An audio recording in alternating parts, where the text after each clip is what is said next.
Welcome to Talking Heads on USA Global TV, starring the one and only wonderful Dr. JACALYN. It's a prestigious place where world-class influencers and experts meet, and where you'll find the most trusted advisors and coaches for all things in life and business. Visit usaglobaltv.com to sign up for our newsletter, get the value you need, and be first in line to learn about events and giveaways and other valuable content. Connect with us. Email Dr. JACALYN at usaglobaltv.com to talk about how you can become part of USA Global TV. That's USA Global TV, where the doctor is always in. Hello, everyone, and welcome to USA Global TV and Radio. I'm Dr. JACALYN KERBECK, and our show today is the Mallorca Connection. And my connection to Mallorca is Roland FRIEDL, and he has the day off today. So we're saying hello to you, Roland, wishing you all the best, and we look forward to seeing you next week. Our guest is someone who's been here before, and it always warms my heart when people come back, because I feel that is an affirmation that they enjoyed themselves and they felt heard. So without further ado, I'm going to introduce Richard West. He is a spiritual facilitator and relationship coach, author, and father. And he, again, is joining us for the second time. Welcome back, Richard. Hello. Hi, JACALYN. It's lovely to be here again. Nice to have you. And so for folks who didn't see the first interview, where are you joining us from today? I'm joining you from Austria. Love Austria. We've got a number of friends there as well. So that's fabulous. So Richard, there's a lot going on across the world. People are questioning a number of things about themselves. They're questioning things about other people. They're questioning things about the economy, about the climate. There's so many questions. And you really help people get to the root cause of why they're feeling discomfort, but also learning more about themselves. Can you talk a little bit about your work as a spiritual facilitator and relationship coach? Sure. The crux of the work is really about allowing people to come to a place where they really feel like they know themselves, because that's where the biggest change can take place. Because when we know ourselves, we basically ripple our energy out into the world, and that has effects, that have changes that we don't even see. There's a famous phrase called "be the change," and I truly believe that the most powerful way that we can change the world is by working on ourselves. And so relationships, for example, is a big, very powerful way of doing that, because when we relate to other people, we really see our reflections in them, and relationships bring up everything in us that we might not want to see. Or they also bring out our good sides as well for us to see and for others to confirm. And that's exactly the same when we talk about our relationship to world events and everything that's happening in the world right now. The important question to ask is, who am I in relation to that? Brilliant. Thank you so much. And Mr. FRIEDL is in the house, so let's welcome him. Hello, Roland. Hello, Dr. JACALYN. Hello. Nice to have you with us. Thank you. I finally made it. Yes, we're glad you're here. And I just introduced Richard, and we were just having a chat about all the things that are going on in the world and the work that he does. So, Richard, a question I'd like to get into a little bit deeper is, and Roland's explored this on his panel show with his team of male panelists, what exactly is masculinity, and do you have to be a man to have it? Well, it's my perspective that, and we covered this a little bit last time, that we all have male and female energies within us to varying degrees, and very often, men will have more of the masculine within them, obviously not always the case. And very often women will bring more feminine energy into the world, also not always the case. So it becomes a very difficult question then to ask, well, what is masculinity?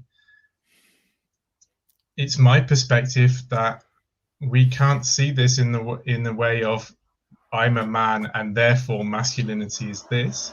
What we have to look at is certain energies within us. And for me, the masculine energy is the way in which we bring our individuality into the world. To use a stronger word, it's the way that we penetrate the world with our individuality. And so this can look like being very focused. It can look like being determined, assertive. It can look like bringing your willpower into the world, standing your ground, and expressing yourself. It's the masculine is needed when we express ourselves, to make that expression clear. Thank you, Richard. Roland, would you like to comment? Yes. So as far as I understand you, Richard, is that because as I understand Dr. JACALYN, we had this in the panel, we're talking about masculinity, meaning in a different context, I guess, meaning what is a real man, a masculine man? What is a real man? That's the question. And I don't know, what do you think? But I guess it's about being in balance between your masculine and your feminine parts in yourself, because sometimes you need more feminine parts, sometimes you need more masculine parts, depending on the context, on the venue and stuff like that. So how can we bring this in balance? That's the question. Yeah, it's a good question. Or otherwise, why do we act sometimes very feminine when we should act masculine? Why the other way around? Why is it happening? So first of all, when we talk about bringing the two in balance, that doesn't necessarily mean that we have to have equal amounts of both, because some of us are naturally more masculine and some of us are naturally more feminine. The way to look at this is to notice how the masculine or the feminine gets distorted, and how the feminine can support the masculine or the masculine can support the feminine in us. So these energies become distorted when we become attached to situations going a certain way or people being a certain way. We put our power out onto them, and we need them to be a certain way in order to feel complete within us. And that causes us to express these energies in a distorted way. So for the masculine, for example, that can look like being very controlling. It can look like being very dominating, overbearing when there's too much of it coming through, and it's not being backed up by the feminine within us. Or if there's too little masculine, then that can look like not setting clear boundaries. It can look like having difficulties expressing your truth, not being able to bring your individuality into the world and make that clear. It can look like a lack of direction and focus, these kind of things. And I forgot the second part of your question. Sorry, the second part. Yeah, the second part of the question is, why are we sometimes behaving the wrong way? Meaning, when more masculinity is requested or is needed in a situation, we act feminine, or the other way around. Why is this happening? I would say that's happening because we've had the experience in the past that one way works for us. For example, we've controlled a situation in a very dominating way, and it's turned out the way we wanted it to. And so we automatically go into using that in a future scenario, even though it might not be the best way to approach the situation. Or from the feminine perspective, for example, we've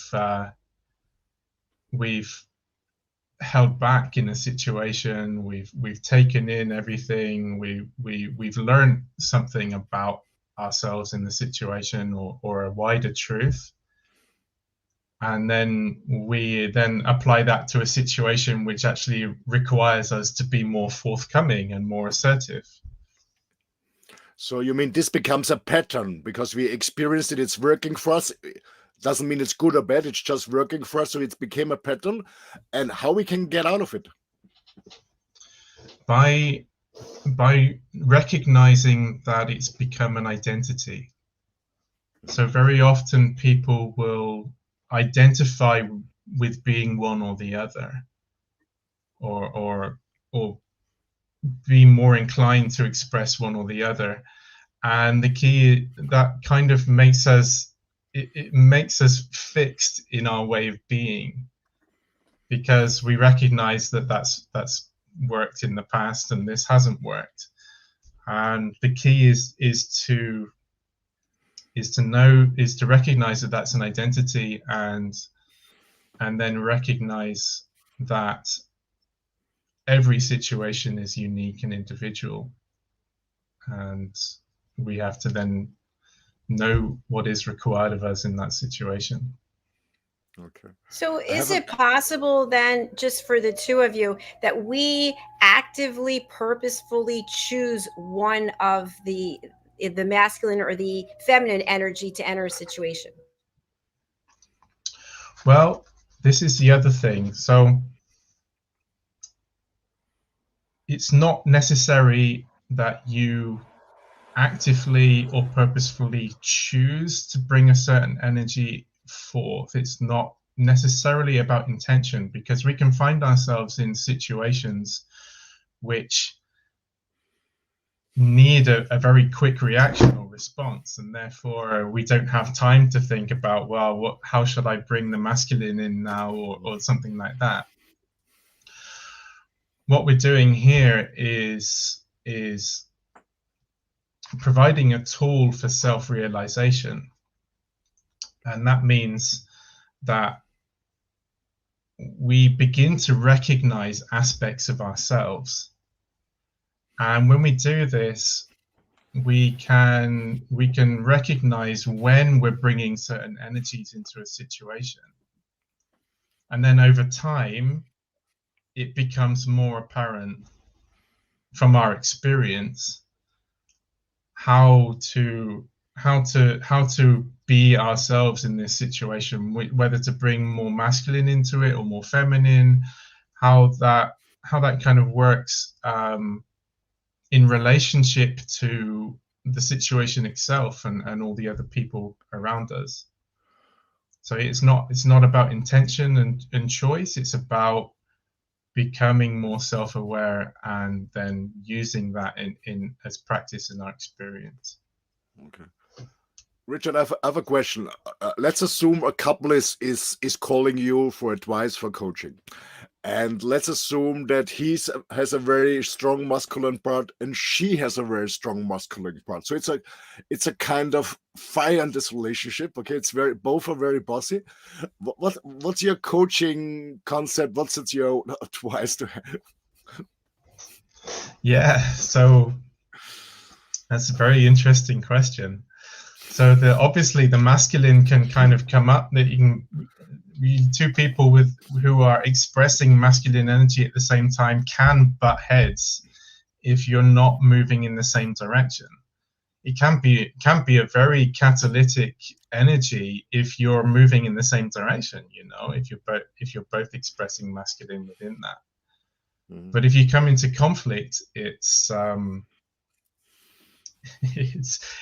necessarily the most aligned way to deal with a situation like that. So what we can do in that scenario is to show people that they have both energies within them, and to see, okay, if somebody is expressing in a very masculine way, how can the feminine come in to support that? You know, it doesn't mean that you don't have to express your masculine. It doesn't mean that you only express your feminine and not your masculine in that scenario. It could just mean that somebody expresses to you in a very masculine way. You start with the feminine to support that, show empathy, show understanding, accept what they're saying or the way they're behaving, and then bring your masculine into it and say, well, okay, and this is me. Okay. So when Thank you, Richard. Sorry. When I understand you, when both are aiming a goal, for example, building up a business together, when both have a masculine energy, it can be a very good direction, but it's not good in a conflict. This is correct. Okay. That's been my experience. Yeah. Okay. A question I have for you, Richard, is we were talking briefly before the show began about the chakras. Is there a connection between understanding the chakras and where we need to really do some work have any correlation to our masculine and feminine energies? That's a really good question. Yeah, sure. I mean, let me just take a moment to think about that. So the second chakra, for example, is all about our emotions, our feelings. This we can see as a more feminine way of being, because it takes into account everything that's going on around it. It takes all the stimulus, and then it flows. Second chakra is also associated with water, which flows through a situation. Whereas the first chakra, we could say, is more masculine, because that's more about a kind of a willpower in certain situations. That's a very masculine part of the first chakra, although the first chakra, we can also say, is about more than that. As far as the other chakras are concerned, the third chakra, we can also say, is more masculine, because that's a lot about identity. It's about the use of the mind in working out how to do things. And then when you get up to the higher chakras, it's not quite so pronounced. I would say, because there's a lot to do with intuition, there's more feminine, especially in the third eye. There's more feminine to that. There's more masculine in the throat, because that's all about expression of ourselves. And again, probably more masculine in the crown, because that's about a focus of awareness. Although you could say there's a lot of feminine in that as well. So I mean, thinking about it, I've never seen this before, but it kind of switches as you go up. You have the first is masculine, the second is feminine, the third is masculine, and it switches as you come down, the higher chakras, and then the heart in the middle, you can say, is a meeting of the two. Well, thank you so much for indulging me with that question. As people know, this is just authentic, nothing scripted, and that just presented itself. So I think that was a great answer. Roland, we were just talking about the chakras and connection or not to masculine and feminine energy. And Richard gave a really good answer. Well, absolutely. I mean, I was very, very, very focused when you talked about chakras, because I lived many years in years in the so-called yoga world. I became a yoga teacher 30 years ago, and a lot of, I thought female energy, but I felt much more it was a hell of masculine energy in this females yoga. Why is this so?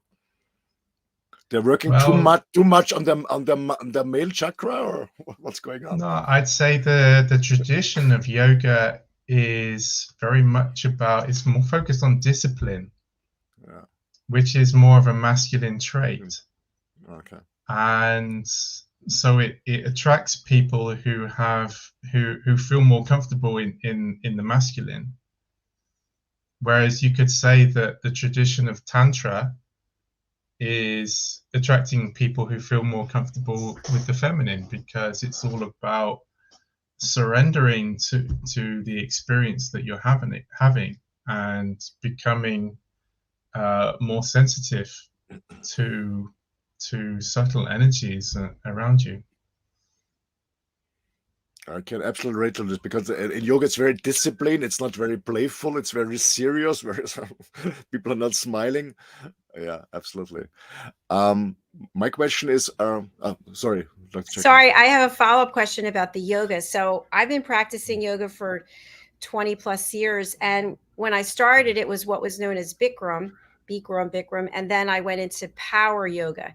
And I feel with the power yoga, when they have the music playing, because you're able to sort of dance and feel the music, that's kind of, and I could be totally wrong, but I feel like that's kind of the feminine. And then as we get into the sequences and the flows, there are a lot of poses that are masculine, the warrior pose, reverse warrior.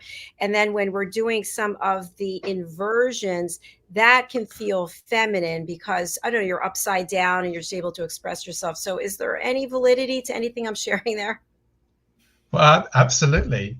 And let's not forget that ultimately we can't say this is masculine and that's feminine, because there'll be aspects of both in everything.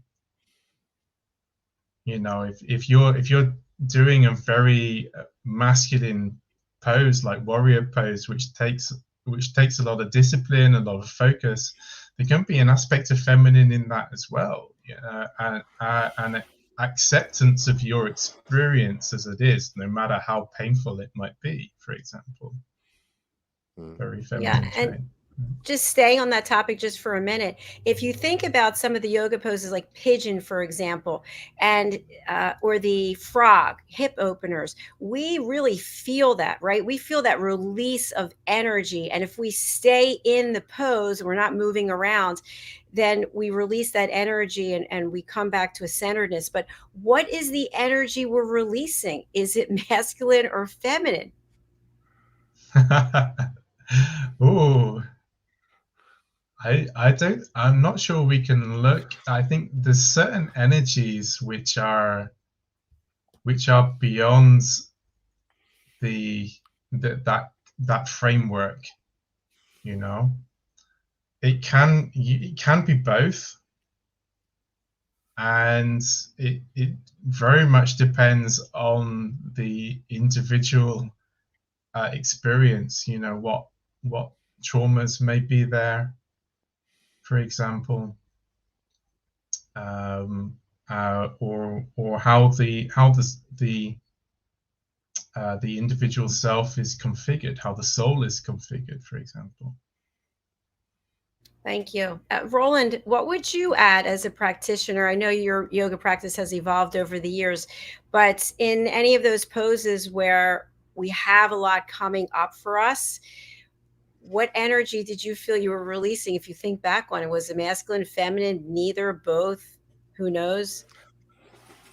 Well, I think it's both. I mean, look, when you look at it from a tantric aspect, when you have a spiritual, I call it a spiritual experience together as a man and a woman, and you have a really deep orgasm, then both have a release, and a female one and a male one. It's both. And in the yoga, it's the same. It's the playing of both, of the female and the male energy in yoga. I guess it's both. From a yogic point of view, it's both. Thank you. So now I'm going to go into a territory that most people get a little apprehensive, but I did speak with Richard before. So here in this country, in the United States, and of course, I'm only expressing my understanding and interpretation. This is not anyone else's. There's so much going on in the world here about what is a woman?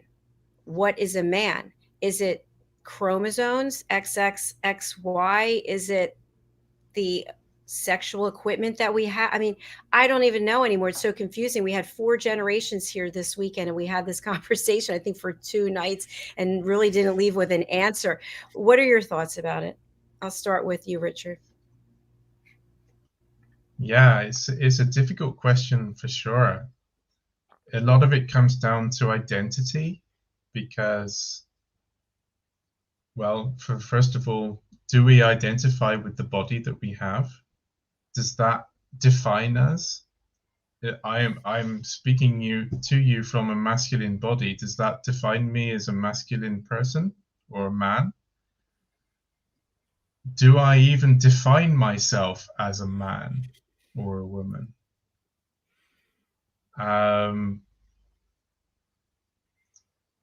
I think that this is an issue which goes very much beyond the body, and there are so many ways in which we can look at this on different levels. It's a very good question to ask. What defines a man and what defines a woman? And I think that the fact that you didn't come up with an answer, or that you couldn't come up with an answer, is to me the answer. To be, you know, I think there is no definition of a man or a woman. We all make our own definitions. Thank you for that. I'll add to that one of the conversations here was that in a very popular, well-known grocery store chain, that now there is no men's room and there's no women's room. It's all one. So it's a big walk-in place. Everybody walks in together and whatever. So this was new information. And as a woman, identifying as a woman, I wouldn't feel comfortable with this. I don't want to be going into a men's room. I mean, a room where there's a man and there's me. I don't know. It doesn't feel, and I'm not judging. I'm just saying I personally don't feel that comfortable with it. But so everything's changed now. Roland, what are your thoughts about it? Well, I believe the same as Richard said. I mean, we are born in a male or in a female body, but the question is, the child that is rising up, does he or she identify with the body? That's the question. And I think that's a very personal question. It's a very personal one. When I'm born in a male body, but I feel as a female, yeah, why not? Why not? What I'm really upset in the discussion in general is, I think that we worldwide have larger issues and problems than this discussion. And I give an example. The Germans can't go to war because they only have male and female toilets and not gender neutral ones. So they cannot offer their soldiers who cannot identify in both. They cannot have a toilet or a bathroom for them. And I think, I'm sorry for that, but I guess the world has really large issues to that. But to come back to the question, yeah, I think it's a very personal decision. When somebody's born in a body and doesn't feel like a man or a woman, it's his or her decision. It's a private one. I don't know why we bring it to politics and why we mix everything and everything is open. I mean, it's very liberal. Everything is open. I don't think it's a good way. I don't think it's a good way. I don't think. For me, it's a man and a woman, and of course, there are people that believe or feel that they're in the wrong body. This is okay for me, but I think we shouldn't make a big issue. And you know, Dr. JACALYN, I have a very good friend who is working with me together, who changed from a girl to a boy 3 years ago. He's a very good friend of mine, and he told me, Roland, you know what? I don't understand the discussion. Why don't you leave us alone? Why you make a political issue out of it? It's not an issue for us. We feel comfortable like we are. We have our issues. We have our struggles. Yes, but what they tell us, the liberals, it's not our world. No, it's too much. It's too much. Well, thank you for sharing that. I feel everyone has a right to be who they are and feel whatever way they want to feel, however they want to identify themselves. I think at least here in this country, it's about everyone's rights. It's all about rights, who has rights and who doesn't have rights, and what rights have to be given up so other people have rights. And I think that's where the whole thing goes off the track. But I like to bring it back to spirituality. So whether we identify as a male or a female or have no gender, we're gender neutral, we can still have our spirituality. And that can look and be many ways. It could be God, universe, creator. Can you speak a little bit to that, Richard? Sure. When we think about spirituality, it's really, the question is how do I perceive my reality? So when we start to define ourselves in these can we say limiting ways, such as man, woman, parent, relationship coach, things like that. You know, these are labels which we give ourselves. But when we start to define ourselves by them, then we limit ourselves to certain fixed bubbles in reality. When we start to go on a spiritual path, we start to realize that we're more than those things, and that can take many forms. And so, you know, there are so many religions throughout the world, there are so many different beliefs. What all these different beliefs are simply ways of perceiving reality. So when I talk about God, the universe, about the soul, these are just ways in which I perceive my reality, and then I express them in the way that makes most sense to me. And Richard, when we have a blockage in our chakras, one of our chakras, is this something that has to be addressed in order to tap into our spirituality, or are they unrelated?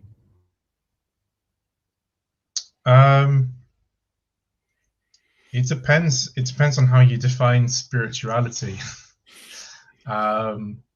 So again, the chakras are also, they're a way of perceiving our reality. So when we perceive the chakras, then we perceive different levels of who we are. And then maybe we even perceive something that's beyond the chakras, an essence of who we are. And what happens when this essence, when the energy flows down through through these different levels, which we call chakras, it can get stuck, it can get blocked. And that happens again when we become attached to certain things, when we become identified with certain things. It blocks the flow of this essence of our soul. And so it can be helpful then to work with specific chakras to perceive, okay, what is blocked now in this chakra? What am I identifying with? How am I not opening myself to the absolute free godlike soul that I am?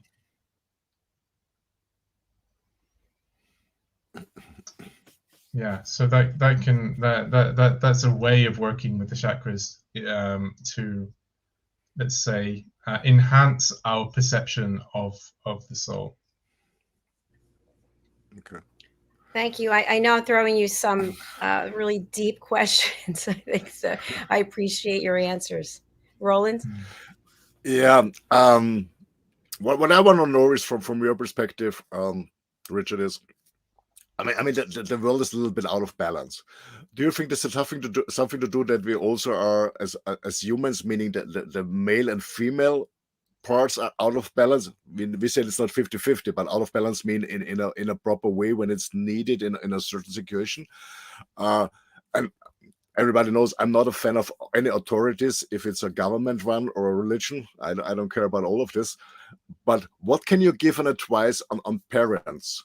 How to support their kids for our the people are listening and having kids, and because it becomes more and more difficult in this society, in this world, to raise kids in a good way, in a good manner. What can you give as advice to parents raising up their kids, that their kids understanding the connection between the feminine and the masculine power, and how can support their kids to be in balance? Sure. This is a two-part question. So first of all, yes, the what's happening on the world stage right now is a direct reflection of the unbalance between the masculine and the feminine. If we look at the issues around abortion rights, for example, we could see this as a direct conflict between the masculine and the feminine on the world stage. It's a an authority making a decision for the many, which is distorted masculine dominating the feminine. And then of course the feminine in us feels invaded, which is also a conflict which plays out between the masculine and the feminine. So when we talk about how we can work this out within ourselves, it's always really good to see what's going on the world stage as well, because the macrocosm is the same as the microcosm. It plays out in us and it plays out on the world stage too. To answer your question about children, the approach is slightly different with children to adults, because they don't understand these concepts on a mental level so much. So to support them in their masculine, in their feminine, and to balance those two is the best advice I can give you as a parent is to notice and support and work on that in yourself, because when you recognize these energies in yourself and how they work, then you can recognize when they're coming up in your children as well, and where they might become distorted or where they can be encouraged.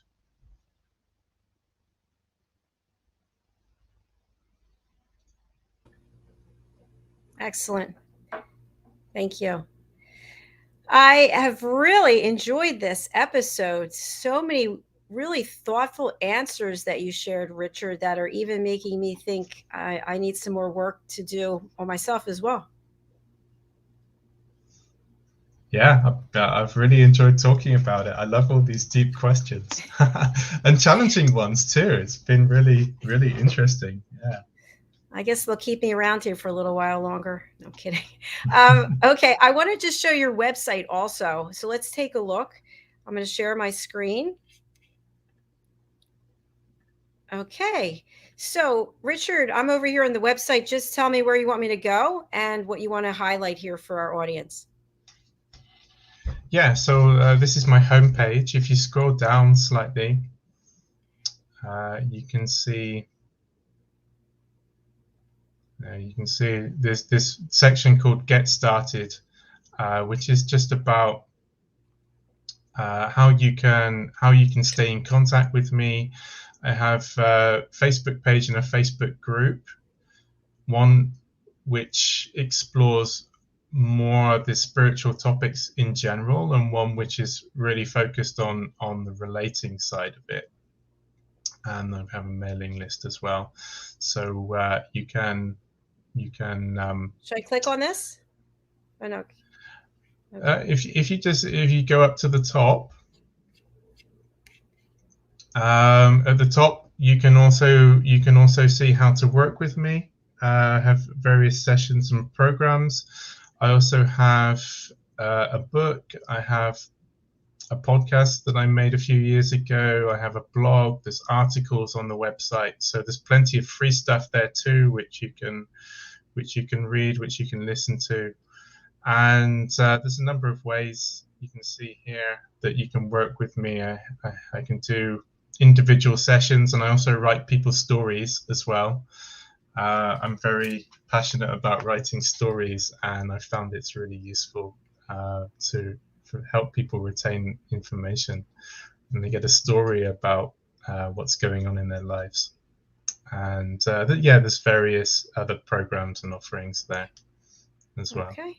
And to contact you, we have, of course, your contact information is up. So why don't we go to that right now? Let me put up your information. So Richard, what's the best way for people to reach out to you? Best way is with email, and that's down at the bottom there, richard@partingthewaves.com. And I'll be checking my email every day, so I usually reply within 24 hours. Outstanding. All right. Thank you so much for being here. It's been an absolute pleasure. Roland, anything you'd like to add as we close it out with Richard? No, I would also thank you, Rich. Thanks for your time and for your energy. I highly appreciate your expertise and sharing your knowledge. I'm very grateful for that, because it helps our audience, but it helps also me. And I guess I can speak for Dr. JACALYN too. Thank you so much for that. Yeah, no problem. I really, really enjoy coming on and having these conversations with you guys. It's been a pleasure. I do too. It really was a great show. Thank you. We look forward to having you back again. Okay, lovely. All right. Thanks. Bye for now. Bye, Richard. Fabulous guests. And again, I just love these real, authentic, uncut conversations. And Roland, we weren't able to spotlight you in the beginning, but I'd like to spotlight you now for you to share a little bit with our audience about your background and why you love doing this show. Yeah, thank you so much. Yeah, ladies and gentlemen, as you can hear from my accent, I'm not I would say not a Native American or British English speaker. I'm also not a very healthy person right now. I got a little bit cold in the wilderness. Anyway, I'm Roland, born in Austria. I see myself as a world traveler. I always say the world is my office, the world is my home. I traveled the world and I enjoyed it to learn about other cultures or people, languages, whatever, food, whatever it is. And actually, after my university and my career in the corporate world, I left corporate world very, very early because I wasn't happy with the circumstances. I loved my jobs, but I was not happy with the circumstances. Meaning there was not enough space for my self-development. There was not enough time for traveling and stuff like that. So I decided to start my own companies. And when the WWW came across, it was for me the best way to travel and combine traveling with working.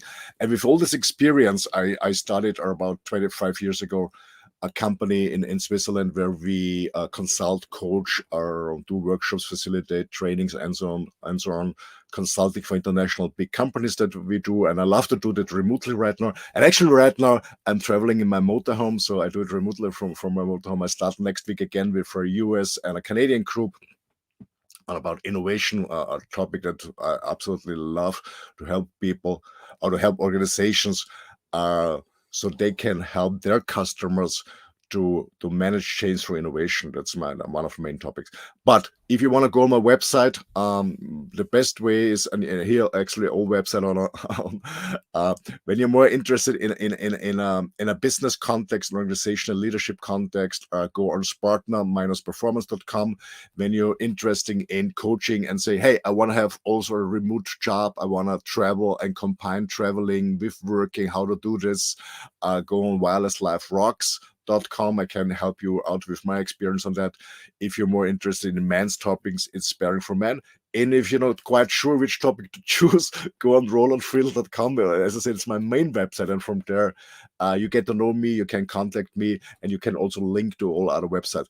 But it's not, as I always say, it's not always about issues and problems. I'm just happy if you want to contact with me and share your thoughts or your plans. Maybe you need just a body to talk.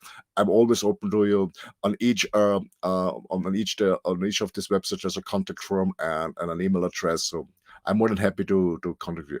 And by the way, all these platforms are bilingual. They're in English and in my mother language, in German. Yes, and if you're interested in a business context and you can handle my little rough voice, stay tuned. In the next 15 minutes, I'm going over to the other studio about the talking heads, and today I'm talking about how to stay on task so you have a proper team performance. I'm very happy to see you there too. Thank you so much. Thank you very much, Roland. I'm glad that you're back with us, and I look forward to seeing you over in the other studio in just a minute. See you soon. Thank you so much. Thank you. Thank you. Thank you. Bye. Bye. Thank you, everyone. I really appreciate you being here, whether you're watching on the live or the replay. I just want to announce a couple of new things that we have going on. So now, every Tuesday before this show, we have a brand new show. Today was our first episode, and it's the Amazing Adventures of Lady Ella, the Listening Mentor TV and radio show. This is based on the book that is one of 7 I am writing with Mariska Duprier to teach children and their parents elevated listening skills. So if you look on the book cover, all of the animal characters represent an actual human being who has become certified as an elevated listener in the Power of Listening program that I facilitate. And so each week we will be looking into having the person behind the animal character share why they wanted to be part of this journey, some of the characteristics of their animal, and why they chose this animal to be part of this initiative. So I hope that you'll join us for that.